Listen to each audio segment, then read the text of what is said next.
What's going on YouTube? Josh here checking in. Today I wanted to give some advice for those of you who will be competing in your first powerlifting meet. So as you can see here, I've got a list of some pieces of advice I wanted to touch on. First things first is going to be the rules, right? So if you're going to be competing in a powerlifting meet, make sure that you're familiar with the rules of powerlifting. And also, really important, keep in mind that there are slight variations within the rules from federation to federation.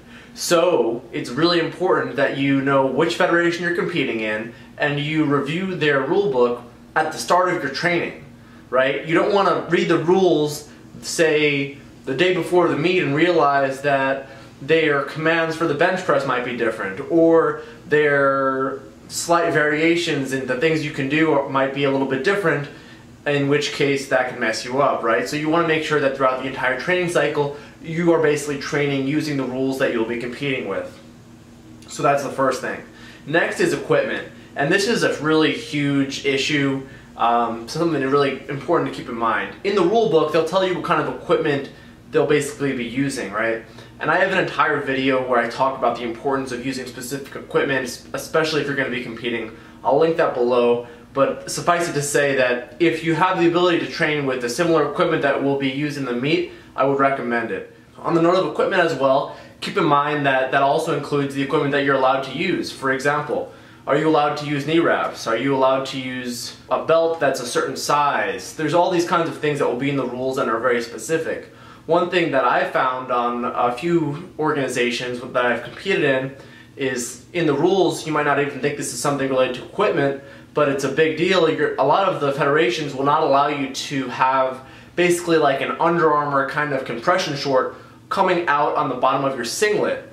Now, you might think that that's no big deal, but you can actually get disqualified from the meet if the judges want to call you on that. So on the note of equipment, I'm going to run with that topic and continue on with, say, the things that you're going to be packing and bringing to the meet. Make sure that you bring extra. Make sure you bring extra food, right? Because, you know, it might be a really well-run meet, and it might be a small number of people, you might be out of there in 3 hours, but I know of powerlifting meets that have gone for greater than 12 hours, so make sure you bring enough food for the entire day. Make sure that you bring extra clothes, make sure you bring extra underwear, because guess what, people do shit themselves on the platform, right? Make sure you bring extra sweatshirts, sweatpants. You don't want to be cold during the warm-up. It's always better to have extra stuff with you than to have not enough, right? Extra water. Make sure you bring like a gallon of water. Don't bring a little Poland Spring bottle. So next, make sure that you arrive early, right? Make sure you plan ahead, because invariably it's going to be your first powerlifting meet. You're going to get stuck in traffic and you're going to be late for the rules, and then, you know, you're going to be all messed up. So plan ahead, get there early. Way better to get there early than to be the last guy showing up late.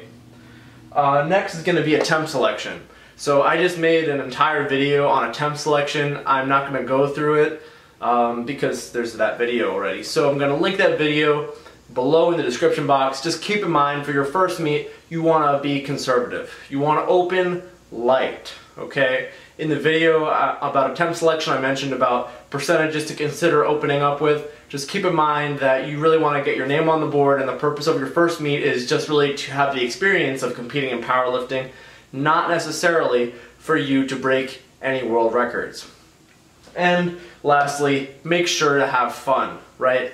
You're doing this obviously because you want to compete in powerlifting, because you want to, for whatever reason. But in the end, you know, you need to make sure that it's an enjoyable experience. If it's, you know, a terrible experience, you're probably never going to do it again. So in the end, you need to make sure that you're doing what you love and you're enjoying it, right? So anyway guys, that's the video. Those are some pieces of advice I have regarding your first powerlifting meet. If you guys have any questions, comments, please put them below in the comment section. If you like the video, be sure to give it a like, and if you're not a subscriber already, hit that subscribe button. I'll catch you guys in the next video.